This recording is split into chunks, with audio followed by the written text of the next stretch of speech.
Did you know that inside of Ecamm, you can do real-time effects that are traditionally regarded as advanced effects all within the application itself? Specifically, things like this, where you have an inset. And notice what we've got going on here. This is merely a camera with a little bit of a border around it. It makes it look like it's inset into a kind of a fake leather picture frame. And then down below, notice we've got some real-time reflections going on. How does this work? How do you do this in Ecamm? It's actually quite easy, and it's all done with all the tools that are built in Ecamm. Nothing else is needed. So let's go ahead and get started. First thing I'm going to do is I'm going to go into live demo mode. And now that we're looking at the scene, we're going to start with a brand new scene here. So I'm just going to create a blank scene. I go away for a second. Let's just drag my camera over in here like so. Here I am. We'll also put in some of the imagery that I used before. I've got the background. I'm going to drop this in. Now I can drop it in here into the scene directly. I can also put it in my overlays. The reason why I do it in overlays instead of just dropping it into the scene, you can do either way, but this allows me to put the position of that image in the stack. You can see here, camera's on top, background is down at the bottom, and that's the way Ecamm, of course, organizes its scenes with the overlays. Next thing I'm going to do is I'm going to put in that wood background, and that is right here. And the same thing, I'm just going to drop it in right here, but this is going to come in a little bit differently. So I have to go ahead and scale it up to fit the scene, and then just drag it. Notice that Ecamm, if you drag off the frame, it'll want to take that image right out of the scene. You don't want to do that. So we're going to leave it here. And so now we've got our wood surface. Okay, none of this is anything that you haven't probably seen already. So now I want to go ahead and create this picture frame look for this camera. And I'm going to take my faux leather that I downloaded and just drop this into the scene. Now, again, I'll just put it right here like that. So now it's actually behind the camera, but in front of the backgrounds. And then scale it down to the right size. So I want to get something that is roughly, about the same size as my camera, and I can organize it in such a way that it's more or less centered up with the camera. I can see my camera centered, the image is centered, so we're ready to rock and roll.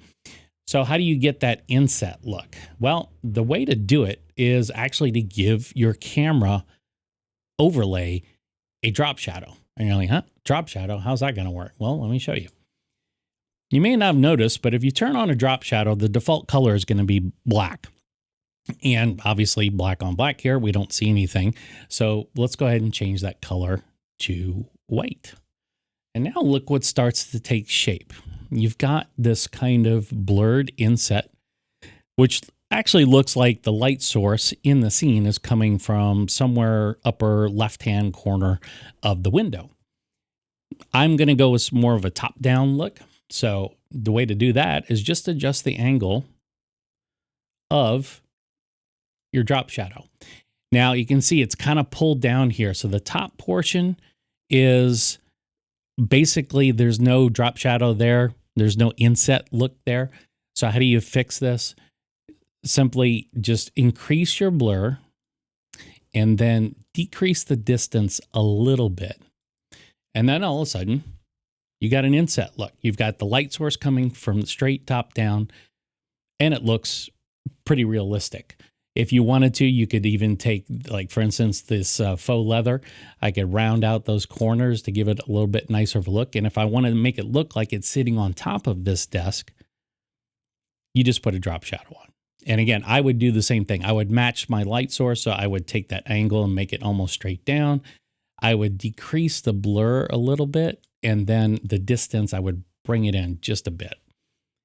And that way the effect is there, but it's not like too much, right? You can go overboard with Ecamm real easy.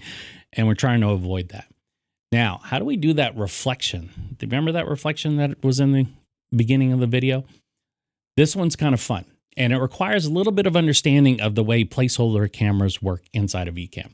So right here, I've got my camera switcher, and you can see I've got this camera here, which is me. And then I've got another camera here.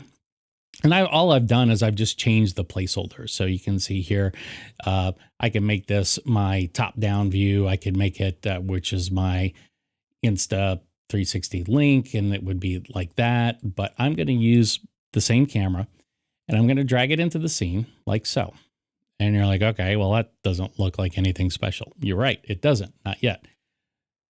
First things first, go into your camera effects window and then rotate your image like so.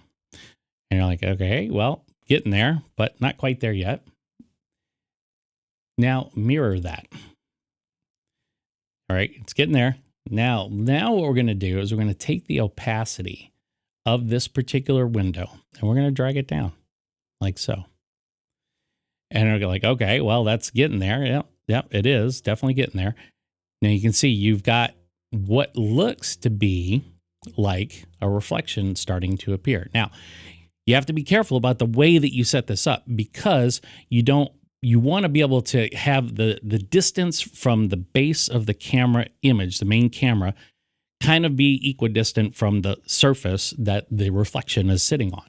So here, I'm just going to keep dragging it down until I get it right where I want, right about there. And then I'll take that camera and I'm going to drop it behind my first camera. And then I'm going to put it behind the leather. And now what you see is we've got a real-time reflection. Microphone, right? You can see my hands here. Real-time reflection. And it's matched up pretty darn perfectly, right? These kind of real-time effects normally would take computers a ridiculous amount of time to calculate or without some kind of GPU processing. This is all being done on the fly by Ecamm. So you can create reflections. Now you can do a lot of different effects to maybe tweak the way that image looks in the reflection. For instance, if it's too, in this case, if it's too bright, or if I want it to be not darker like this, I want it to be a different kind of blend on top of there. You can go through and you can say something like, you could say, I want it to be a screen. And now what you have is a highly reflective, like almost ridiculously polished surface. And then go back in and just adjust the amount of opacity here. And now, you see, you've got your super bright reflection. And if you wanted to, you could even make this a little bit blurry by copying the camera image and then or the camera overlay, and then placing that overlay on top and making that a blur. So there's a lot of different ways to do this. So for instance, like if I wanted to blur this out, I'm just going to create a little rectangle here, right?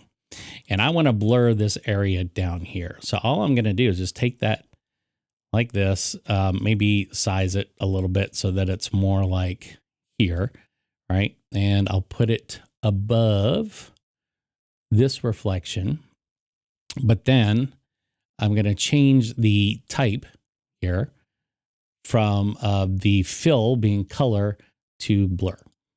And you see what happens there?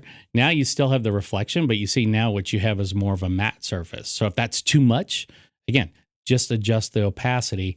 So now what you get is a blurry reflection. And that's it. That's all you got to do. So you can do this. Now, as we've all seen, you can go overboard with Ecamm and do a lot of things that maybe you don't need to do. Remember, it's all about the content. It's what you're presenting to people. It's not so much about the effects. But these are the kinds of subtle little things that you can do to make your presentation that much more engaging, or your conference or your interview, whatever that is, you can do this right here.